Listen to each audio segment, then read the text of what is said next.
मसीह के मधुर और सामर्थ्य नाम में आज दिनांक 27 दिसंबर दिन सोमवार को हम आप सब अपम के श्रोताओं का हार्दिक स्वागत और अभिनंदन करते हैं। आज के दिन के लिए जो विषय है वह लिया गया है लूका रचित सुसमाचार उसका 19वां अध्याय उसका 3 पद। वचन इस प्रकार से कहता है, वह यीशु को देखना चाहता था कि वह कौन सा है, परंतु भीड़ के कारण देख नहीं सकता था। प्रभु में मेरे प्रिय लोगों, हम जब इस संसार में देखते हैं या फिर हम दूसरों से बातचीत करते हैं तो हम कई बार ये भिन्नता पाते हैं, लोगों की सहमति में भिन्नता पाते हैं इस बात को व्यक्त करने में कि यीशु मसीह किस प्रकार का व्यक्ति था।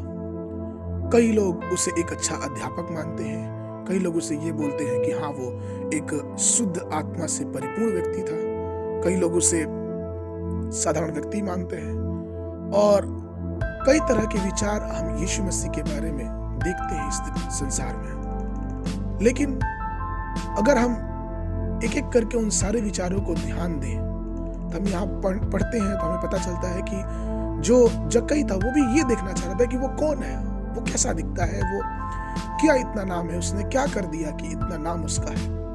और उसकी इस लालसा ने कि वो ये देखे कि यीशु मसीह कौन है, उसके जीवन में एक महान परिवर्तन ला दिया। देखिए, जब हम यीशु मसीह को अपने रूप से लोगों के विचार के द्वारा देखना चाहते हैं तो हमें अलग अलग प्रकार की बातों का पता चलता है। लेकिन अगर आज हम जक्कई के समान अपने जीवन को अपने मन में ये ठान ले कि नहीं, मुझे खुद को यीशु मसीह को देखना है, मैं ये जानना चाहता हूँ कि किस प्रकार का व्यक्ति है, तो हमें और आपके जीवन में परमेश्वर एक अनोखा प्रतिफल लाके देगा। जैसे कि इब्रानियों की पुस्तक उसका 11 और 6 में लिखा हुआ है, और विश्वास बिना उसे प्रसन्न करना अनहोना है, क्योंकि परमेश्वर के पास आने वाले को विश्वास करना चाहिए कि वह है और अपने खोजने वालों को प्रतिफल देता है। अर्थात जब हम खुद से यीशु के खोज में निकलेंगे, हम खुद से ये चाहेंगे कि हम ये देखें कि वो कौन है, उसके बारे में मैंने जितना सुना है क्या वो सच है।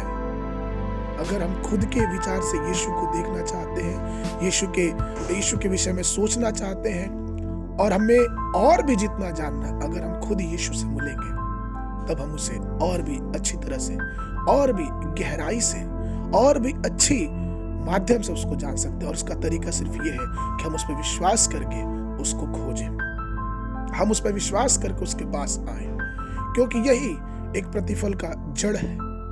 उसकी विशेषताएं, जब हम उसकी बात पर विश्वास करेंगे, जब हम उसको खोजेंगे तो उनकी विशेषताएं, उस जीवित परमेश्वर के बारे में जो विशेषताएं हमने सुनी है, हमने जो पढ़ी है, वो खुद अपने जीवन में महसूस कर सकेंगे। इसीलिए प्रभु में मेरे प्रियो, हम ये ना देखें कि मनुष्यों ने क्या कहा यीशु मसीह के बारे में, बड़े बड़े विद्वानों ने क्या कहा यीशु मसीह के बारे में, बड़े बड़े लोगों ने क्या कहा यीशु मसीह के बारे में।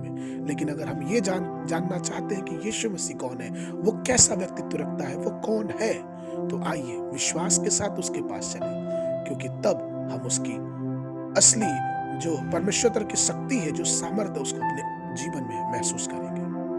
आज के मनन के लिए जो पद है वो लिया गया है यूहन्ना उसका 12:45 और यूहन्ना की पुस्तक उसका 14 और 9 पद। ये दोनों पदों को एक साथ मिला के वचन इस प्रकार कहता है, और जो मुझे देखता है वह मेरे भेजने वालों को देखता है।